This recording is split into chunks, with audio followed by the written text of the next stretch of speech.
Hey team, welcome to Helping Chatty. I thought I'd throw this little video together because I had a client reach out through the online community, just reaching out publicly about a particular question regarding nutrition. So I'm just going to read the question and then we'll go from there. And I thought I'd make a video just so that I can get some more depth with it. So how do you guys handle special occasions and food macros, still stay strict with your goals? So basically, it's Easter right now, and they're wondering about this because they want to have some pies and cake, the different things that come with that. But they still want to stay strict with their goals, and they want to be reasonable, and they want to log everything. So number one I want to get across is the fact that when it comes to training or nutrition or anything that you're doing for your body, and nature in general, is going to adapt to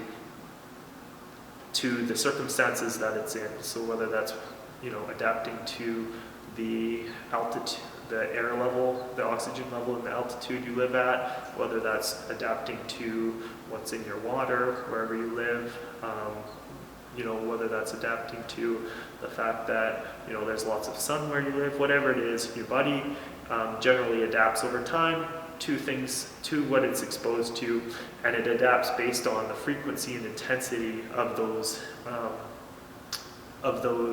elements that it's exposed to. So frequency and intensity, let's think about those two things. Weight loss goal, write it down and write down the time frame at which you expect to be able to achieve that weight.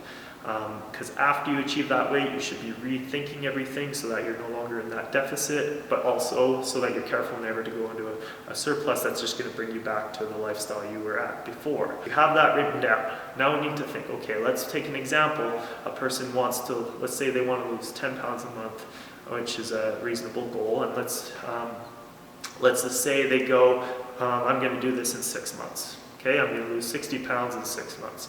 Now, that person is going to have all of these questions about what do I do at special occasions, because somewhere in that 6 months you're going to have a birthday, Easter, Christmas, Thanksgiving, whatever, right? So what does that person do on those occasions? Now, there's two ways you can think about this. One is you can be what I recommend, which is ultimately patient with your goals. So if I have a goal that's to lose 60 pounds and that's going to change my life forever, and I only have to sacrifice these meals for 6 months, then that looks very short in the macro scheme of things.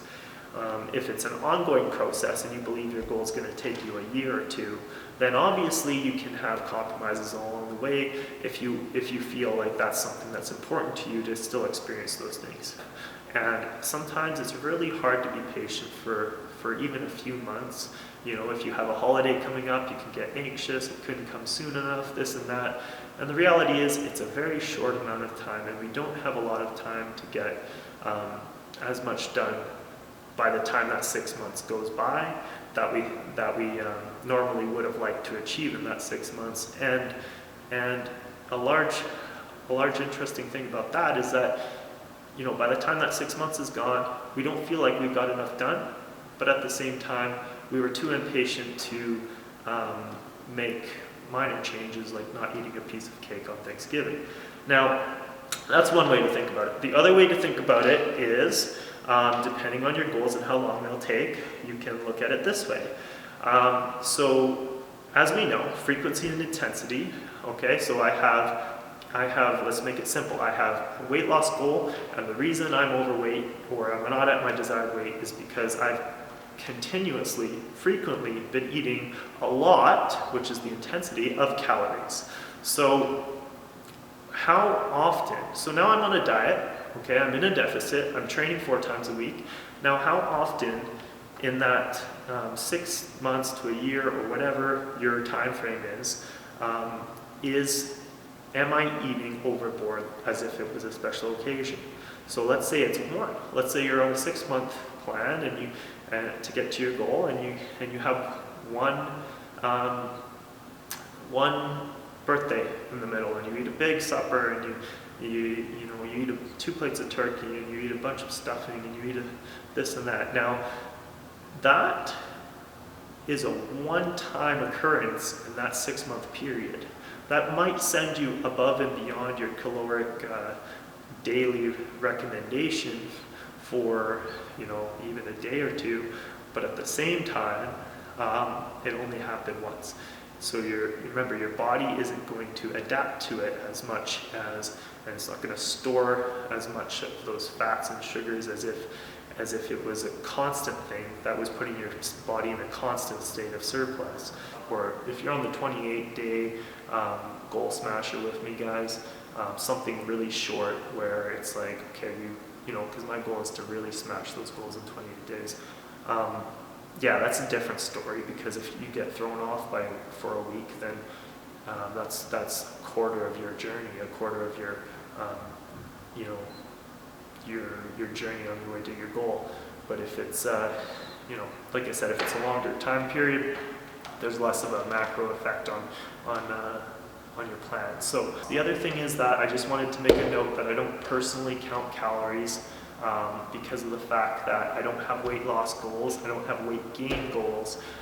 Reason being is because I'm a calisthenic, body weight, parkour athlete, and my strength only is relevant or important in regards to how it lifts my own body weight. So that's the difference between what's called relative body weight and relative strength and absolute strength. So if I wanted to build absolute strength and be able to lift a huge amount of weight because that was my goal, then I would be looking for a lot more muscle mass than I have now, which is relative strength, which means that I train based on the weight of my body so that I can lift my own body weight. And that there's a difference in there, and the reason why I don't have to count calories and I don't have to do that is because my activity level, my diet is fueled by my activity level 100%, and so that means that, and you guys, if you guys know me, you know that I'm every single day exponentially more active physically and in a way that builds muscle in a balanced manner than the average person, which means that I'm basically always in a calorie, at a break-even point with my caloric intake, and I don't count calories because I eat literally as much as I have to sometimes, or as much as I feel like I need to, and I've never gained weight for at least the last 7 years. I've fluctuated between 175 and 195 pounds, and that's where I've been for the last several years, as far as I can remember, since I started parkour when I was a teenager, basically. Really, when I got into my 20s, I pushed over 185 and kind of stayed there, but I definitely can remember specifically that every single time I weigh myself, I'm between 175 and 195. Now, the only reason I bring that up, guys, is not because I think that you're going to benefit from me being in that situation and my body being like that. Aside from the fact that I do believe that when you adapt the lifestyle that I'm talking about with physical activity, and ultimately it comes down to parkour, which is training your body to be safe and efficient, and that's a daily task, it becomes something, guys, that